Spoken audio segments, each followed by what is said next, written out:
that God just told me. Okay. Last night, my dad was roping this calf. His parents didn't even know he was on the phone. Hold on. Mom? So cute, I guess his mom talked. I'm talking right now. I'll be up in a second. Sorry about that. But anyway, she broke her back. And this morning I went out and put her down myself. I was talking to God. I was asking God why she was special. And God said, you know, Logan, but my son was special. But he died for a purpose. It's kind of the same thing. That calf was close to me, and God's son was close to him. Just remember, when you lose the loved one, always remember that God gave his son too, and he understands. This is such a sad story. It was actually on several news channels. They actually ran this story. And it really choked me up the first time I watched it because it just really was emotional, you know, knowing this little boy had to put his own animal down and knowing that the animal was in pain and suffering. And this poor little boy correlated the story to the religion of his parents, which is that God sacrificed his son, and he felt he was doing a comparable sacrifice by putting down his precious calf. And I think what bothers me about this is that the idea of sacrifice, of human sacrifice, is that the killing of a human can somehow save us. And then that this boy correlated the tragedy of the calf to a sacrifice he was making by killing something. And I think there's something inherently wrong with killing being some sort of saving mechanism. And it's a reminder to me of just how tragic life is, how much suffering is actually in the world. You can hear the pain in that little boy's voice. Even calling into the radio station hours upon hours later after doing it, his heart is broken. It's unbelievably sad, and I have felt that feeling multiple times. Anytime I've had to put one of my animals down, I know what he feels like. I felt that pain when I lost my brother. I felt that pain when I would lose someone I love, like in a relationship. A broken heart is one of the most painful things you will ever endure. I'm convinced that a broken heart is more painful than physical pain, and that it debilitates you. You're not able to eat, you're not able to sleep.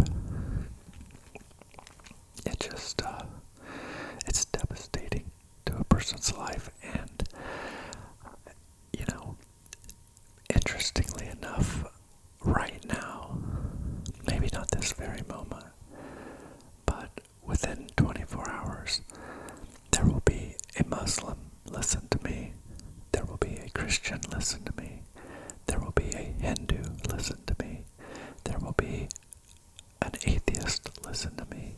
There will be a Jew listen to me.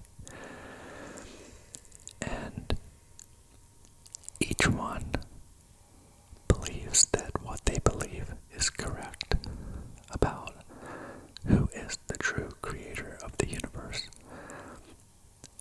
Other than the atheists, I suppose. But most atheists are absolutely certain they are right, that there absolutely is no God, is no creator. And the truth is, we can't all be right. And the downfall to subscribing to these religions is that we will always be divided because our beliefs are different. And I respect all the stories. I do. I respect everyone. I respect people that have faith. I don't wish any ill will towards anybody of any religion. But I just have not been able to bring myself to believe in anyone or commit to any one of them.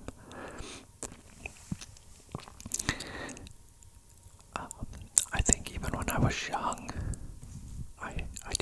I questioned early on. My parents were Christian and raised me in a Christian home. We went to church every Sunday and Sunday night and Wednesday night. I went to youth functions and vacation Bible school, and I went to a Christian school until the 8th grade. I learned Christianity well, and I always just had this uneasy feeling in me like it wasn't real. And whenever I was able to be on my own, I rebelled initially. I rebelled against the morality of religion by doing the opposite, by smoking, by drinking, by being promiscuous sexually. And but that was a short spell, and eventually I learned to respect morality and just being a good person, primarily because it's just an unhealthy lifestyle, and when you're drinking, it's not good for your body. When you're smoking, it's not good for your body. And when you're being promiscuous, you're either being dangerous and being promiscuous with people who are likewise promiscuous, or you're being promiscuous by being with someone who's not, and you're going to just use them, and you're breaking hearts. And once you know what a broken heart feels like, if you have any morality at all, you don't want to do it to another person. And that was it. I started believing in karma, and what goes around comes around, and if I hurt someone else, I'm going to get hurt. I started living as if there was a creator watching me, that there is something out there, and we just don't know what it is. And so that's really just how I live. I live as if there is a God, but I don't believe it's any of the books that we have. There's so many ancient religions that have come and gone, and I fear like in thousands of years, people will look back the same way on the religions that we have today.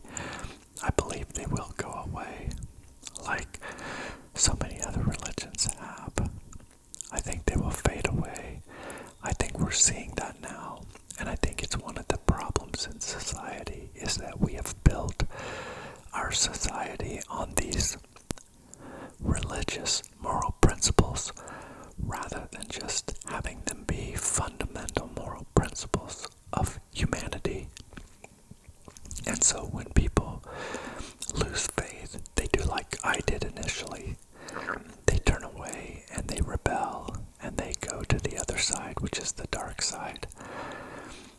And some people's rebellion phase lasts longer than mine did. And I think as we lose religion, the vacuum that's left behind is bad, and there's nothing to take its place. No one is preaching like me, like saying, just live like there is a God, even if you can't believe it. Pretend there's someone out there watching watching over you, and that there might be something after this, and that you may have to face judgment for the life you've lived on this earth. I want to live like that. I want to believe that there might be an opportunity to live again, to have another life. And I think that's one of the main things that religion offers us, the chance to live again. You know, we get 70 or 80 or 100 years on this earth, but then we get a brand new life. And like Christianity offers eternal life. I mean, absolutely living forever. Not just 100 years or 1,000 years or 1,000,000 years or 1,000,000,000 years or 1,000,000,000,000 years, but literally forever. Can you imagine? I mean, it is such an amazing prize.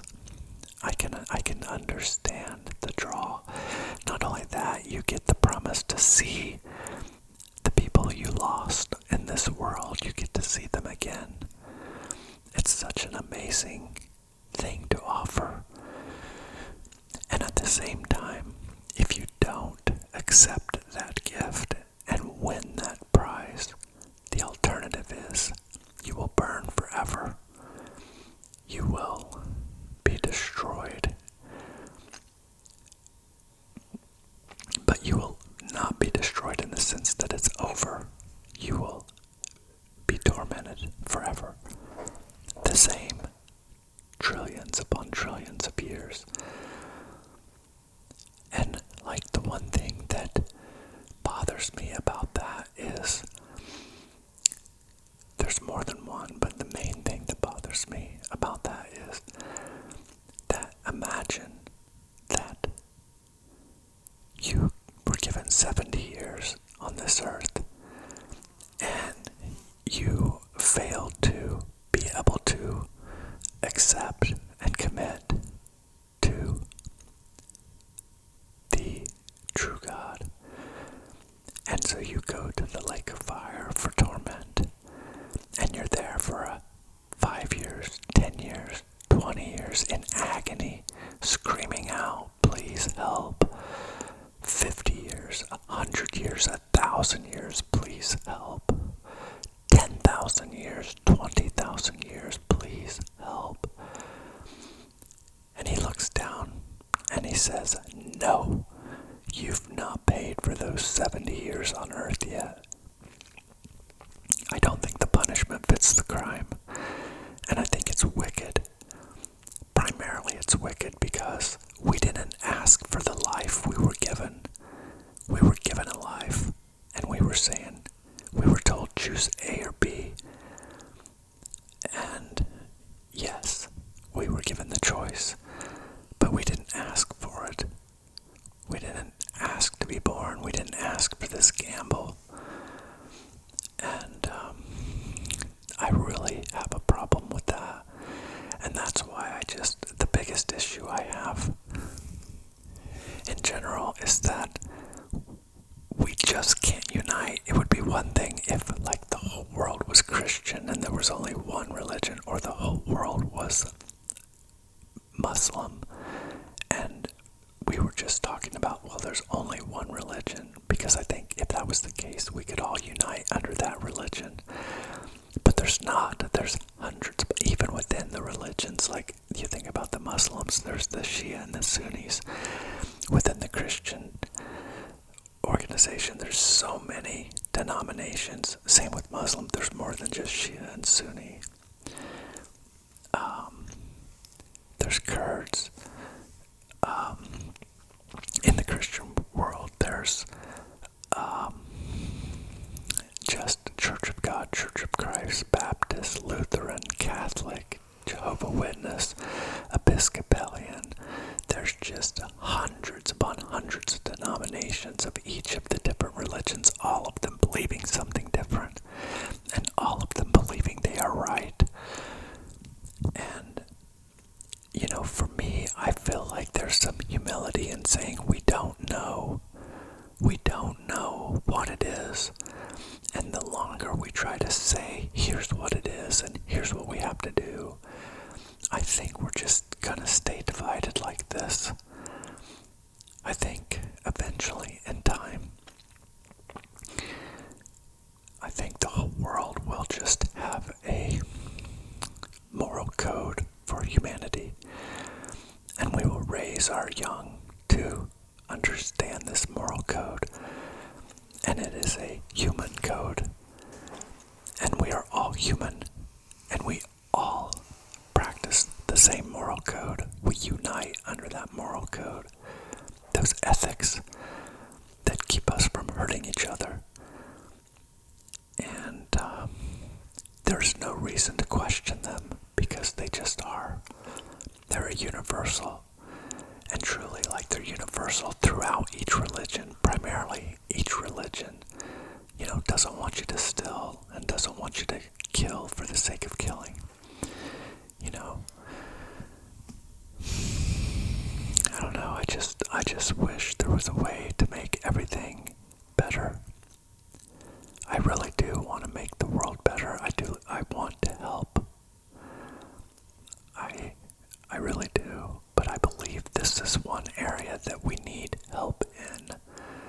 We have all got to really take a deep look at these things that we're teaching. There's something I heard one time about Christianity. That if you ask a Christian, what is the greatest gift God ever gave mankind? The answer is almost always the same. The answer is he gave his son. He let his son die for us. And so that's the biggest sacrifice he ever made for us, was losing his son. But then if you ask the Christian, where is the son now? The answer is, according to Scripture, he sits at the right hand of God. So, if he's at the right hand of God, then God didn't really lose him, right? There's no sacrifice. He lost him for 3 days. That was the sacrifice that God made, but then he got him back. But like that little boy, he lost that calf forever. His heart is broken. Now, his broken heart will heal over time. But when he reflects back on that moment, he will know that that precious calf died and he was the one that had to do it to save it from its misery. That memory is etched in that little boy's mind. And his heart is going to be hardened just a little bit over that. And other things are going to happen in time during that little boy's life. The same way many, many things have happened in my own life. Today, my birthday, I turned 51, and it's just really caused me to reflect on life and the years that have went by and who I am today versus who I used to be, and just how life changes. And I know that all of the heartache that I've experienced has changed me. It changes us. It hardens us. But part of getting hardened is getting more acclimated and being able to endure more. We're stronger in the broken places. And I don't know, it's just all it's such a big, big issue. And I just wish it was one that we could find a way to unite with. I really do. Like I said, if it was one religion, I would just join it and just say, let's just do it because we're all doing the same thing. And even if we know it's pretend, we just do it because we know it's the right thing. We know it's the best way to raise children. But we all do it so differently. That's the problem. There's too much division. choices. It's so hard to raise a child today, and they teach them one thing and then they go to school and they hear another thing, or they look on the internet and they hear something else. They talk to their friends and they hear something else. Life is just so cruel in that way, and there is so much pain. You know, it's hard sometimes not to focus on it, but you have to eventually just let it go.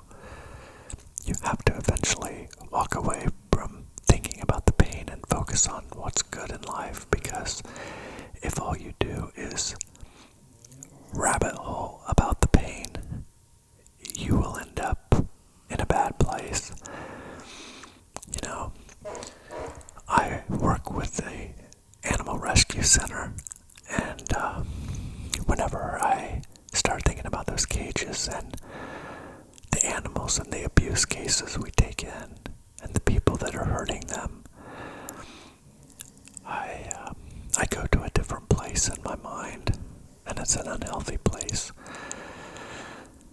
So I can't constantly keep that on my mind. I have to think about other things. I have to think about my own dogs and how much I love them, and the people I love in my life, and the things I like to do. And you know, I have to focus on good things to take my mind off the bad things. But it's important that we know that the bad things are out there so that we can do something about it.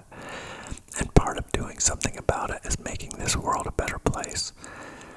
And I think finding a way for us to all unite under a common belief, under a common code of moral conduct and ethics, we will be so much better and so much healthier as a society, as people.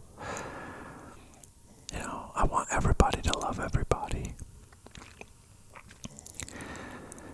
You know, I hope nobody took any of this as an insult. I don't want to alienate anybody, and I'm certainly not criticizing anybody. I'm simply stating my view of how I believe the world could be better. And I hope you can just appreciate my honesty, and maybe just kind of think about some of the things I said, and think about that poor little boy and his broken heart, and his belief that killing somehow makes things better, and if that is really a good thing, if that is really a good message to send.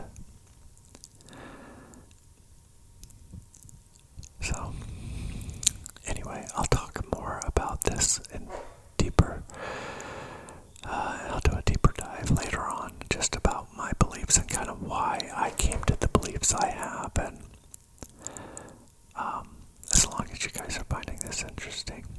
But I appreciate you listening.